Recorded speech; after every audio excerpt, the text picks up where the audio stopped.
Bon les gars, bien quoi, tranquille. Donc je sais pas comment vous pouvez le voir. Bah, je pense pas que vous l'avez vu. Je pense que les mecs qui me suivent, ils ont rien vu. Bon, c'est pas grave.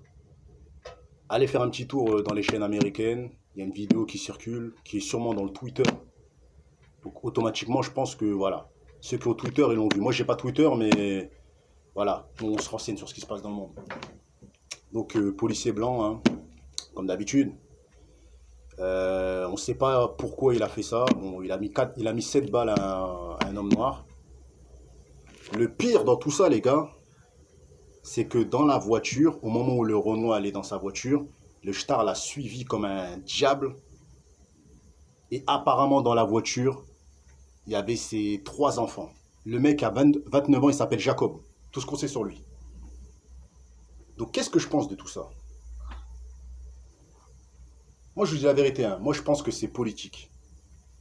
Je pense que voilà, c'est la police américaine qui ont peut-être marre de la surpopulation noire et la puissance de la communauté black qui dérange, qui fait qu'ils doivent supprimer des gens. Et les policiers, en fait, ils sont payés pour tuer des gens, moi, je pense, maintenant. C'est-à-dire, parce que quand vous regardez bien, ils tuent que des noirs.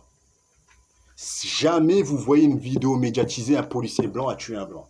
Toujours des noirs. Ils ont, en fait, la communauté black, elle est trop puissante. Ils gèrent tout le cinéma, ils gèrent tout. Aux États-Unis, c'est les Renois qui gèrent.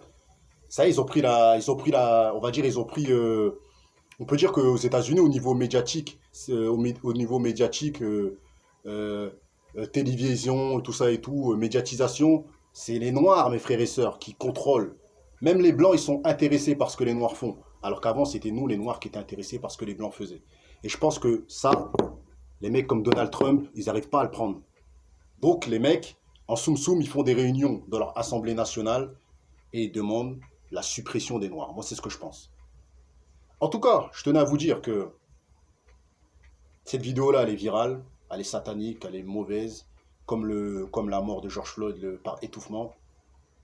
Mais la question que je suis en train de me poser dans ma tête, c'est pourquoi les Noirs aux États-Unis, ils sont là, ils sont tués entre Noirs déjà, avec les gangs, et avec les Hispaniques et tout ça, là, les Espagnols et tout ça et tout. Pourquoi ils se réunissent pas, ils font des enquêtes sur les policiers racistes parce qu'ils ont des contacts, les mecs des gangs. Ils sont protégés en général. C'est vrai qu'il y a beaucoup des chefs des gangs qui sautent, mais ils sont protégés.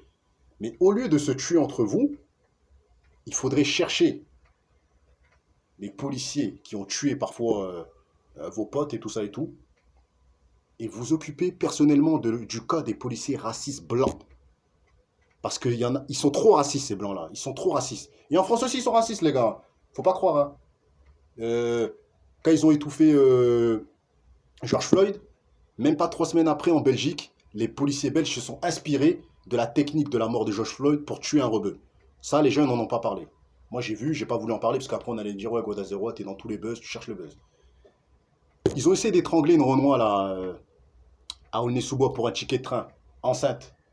C'était la technique de George Floyd. Ça a marché en Belgique, ils ont carrément tué le rebeu. En fait, ce qu'ils ne se rendent pas compte, c'est que les États-Unis, de toute façon, ils s'en foutent. Eux, ils veulent faire le maximum de salles, les policiers. Ce qu'ils font, ça se refera en France, en Chine, en Thaïlande, dans tous les pays du monde. Ils ont une mauvaise influence parce que les États-Unis, c'est la première puissance mondiale. Donc, tout le sale qu'ils sont en train de faire, bah, il va se refaire. Vous voyez ce que je veux dire ou quoi? Et voilà, donc moi, ce que je pense, c'est que, voilà, moi, personnellement, si je vivrais aux États-Unis, t'es là, tu cannes mon frère, tu cannes ma soeur, tu cannes des gens. Wallah, que je fais justice moi-même, je sors les armes. Et là, frère, je me prends pour GTA, les gars. Je suis dans un jeu. C'est-à-dire, dans ma tête, je serai armé. Et voilà. J'espère qu'en France, ça va pas venir ces trucs-là. Parce que, les gars, on va se procurer une arme, on va commencer à canner des chenards, frère. On n'aura pas le choix. Attends. Tu viens, tu tues ton frère et tu ta mère et tu ta soeur devant des gens. C'est filmé, tout le monde regarde, personne ne fait rien. Moi, je comprends pas. Moi, personnellement, moi, je vois un gars de ma street. Il se fait tirer dessus. Voilà, même si j'ai un morceau de bois, frère, je vais rentrer dans le star, c'est obligé. Je veux jamais laisser quelqu'un de. Je comprends pas pourquoi les Renault aux États-Unis ils laissent les gens se faire canner comme ça. C'est quand même bizarre quand même, hein. Donc voilà, donc c'était une petite vidéo.